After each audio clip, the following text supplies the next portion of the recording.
Some people don't panic when everything goes wrong, when there is an emergency, when something breaks, when someone is hurt, when pressure fills the room. Something inside them becomes steady. Their thoughts slow down. Their hands don't shake. Their voice stays calm. They know what to do. They take charge. They move forward while others freeze. People notice. They say things like, "You're so good under pressure. You're amazing in emergencies. You always keep it together." And for a moment, that feels true. But then the emergency ends. The crisis passes. The danger is gone. Life returns to normal. And something shifts. The calm disappears. The clarity fades. Normal days feel heavy. Simple tasks feel overwhelming. Nothing is actually wrong, yet everything feels like too much. They feel tired without doing much. Irritated for no clear reason. Restless in moments that are supposed to be peaceful. If this feels familiar, this video is about you. Because this is not a contradiction. It is not a flaw. And it is not weakness. It is a nervous system that learned survival before it ever learned safety. Many people like this ask the same questions again and again. Why can I handle big problems but fall apart over small ones? Why am I strong in chaos but exhausted in calm? Why does normal life drain me more than emergencies? The answer does not start in adulthood. It begins much earlier. For many people in this pattern, chaos was familiar growing up. Not always loud, not always dramatic. Sometimes it was quiet, emotional, unpredictable. A parent whose mood could change without warning. A home where tension lived in the air. A place where silence did not mean peace. So you learned to stay alert. You learned to read faces, to listen closely to tone, to sense shifts before they happened. Because safety was not consistent. Because peace never lasted long. Your body adapted. Your nervous system learned one rule: stay ready, stay sharp, stay aware. This kind of childhood does not teach relaxation. It teaches preparedness. It does not teach trust. It teaches vigilance, and vigilance becomes the baseline. This is why emergencies feel strangely familiar. In emergencies, there is structure. There is urgency. There is a clear problem. There is something specific to do. And for a survival-trained nervous system, that feels safe.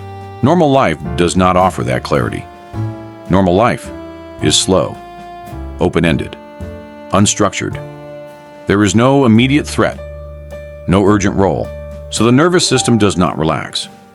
It starts scanning, looking for danger, looking for something to fix. And when it finds nothing, it creates pressure, restlessness, overthinking, fatigue, irritability. This is why calm can feel more uncomfortable than chaos. Because calm requires trust, and trust was never guaranteed early on. Here is the part many people finally recognize. You don't feel strong because you are confident. You feel strong because chaos gives you a role. When something goes wrong, you know exactly who you are. You are needed. You are useful. You are clear. There is a problem, and you exist to solve it. But when life becomes quiet, that role disappears. Nothing to fix, nothing urgent, nothing broken, and without a role, your nervous system doesn't know who to be. So it creates pressure, not because you want stress, but because stress gives you identity. When stress disappears, it can feel like you disappear with it. Calm does not. So calm feels empty, unstructured, unsafe. And suddenly, the overwhelm makes sense. Many people like this became emotionally responsible very early in life. They learned to manage situations instead of feeling them. They learned to stay composed while others reacted. They learned that falling apart was not an option. So they didn't. They became reliable, capable, strong. But strength built this way has a cost. That cost shows up later, in quiet moments, in ordinary days. Even when resting, the body stays alert. Even in silence, something is listening, waiting. This is not anxiety. It is conditioned readiness, a nervous system that learned danger could appear at any moment, so it never fully powers down. This is why rest can feel uncomfortable, why slowing down feels wrong, why doing nothing creates tension instead of relief. Their body does not trust calm, because calm once meant waiting for something bad to happen. This is also why small tasks feel overwhelming, not because they are difficult, but because they lack urgency. Urgency organizes the nervous system. Without it, the system feels unanchored, floating, lost. This is often mistaken for laziness, but it is not. It is a nervous system waiting for a signal that never comes. Pressure feels familiar. Pressure feels safe. Normal pace feels uncertain. Over time, this leads to burnout, because living in constant alertness is exhausting, even when nothing is wrong. The body never truly rests. It only shifts between levels of activation. Eventually, the cost appears: deep fatigue, emotional numbness, physical tension. Because the body has been bracing for years. Healing does not mean losing your strength. It means expanding your nervous system's range, teaching it that safety can exist without urgency, that calm does not equal danger. This cannot be forced. It happens through experience, small moments where nothing goes wrong when you slow down.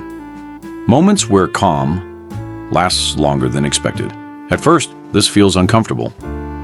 But uncomfortable does not mean unsafe. It only means unfamiliar. You did not become calm in emergencies because you were strong. You adapted. That skill protected you. But it does not have to control your entire life anymore. You are not broken because normal life overwhelms you. Your system learned survival first, and now it can learn safety. Because strength is not only staying calm in chaos. Strength is staying present when nothing demands you disappear. Strength is learning to feel safe in peace. And that is a skill you can build. Slowly, gently, over time. And maybe the hardest part of all this is not the exhaustion. It is the silence that comes after. The moment when nothing is wrong. Nothing is urgent. Nothing is falling apart. And you realize how unfamiliar peace feels in your body. If you feel restless in calm moments, it does not mean you are broken. It means you learned how to survive before you ever learned how to feel safe. You became strong in chaos because chaos asked something from you. But calm asks something different. It asks you to stay, to feel, to exist without proving your value. And that can feel terrifying at first. So if peace feels uncomfortable, don't rush to escape it. Don't create noise just to feel useful again. Just notice it. Sit with it for a moment longer than usual. Because every time you stay present without bracing, every time nothing goes wrong and you are still here, your nervous system learns something new. That you don't have to disappear when life is quiet. That you don't have to earn rest through exhaustion. That you are allowed to exist even when no one needs you. And one day, calm will stop feeling empty. It will start feeling safe. And when that happens, you won't lose your strength. You'll finally get to keep it.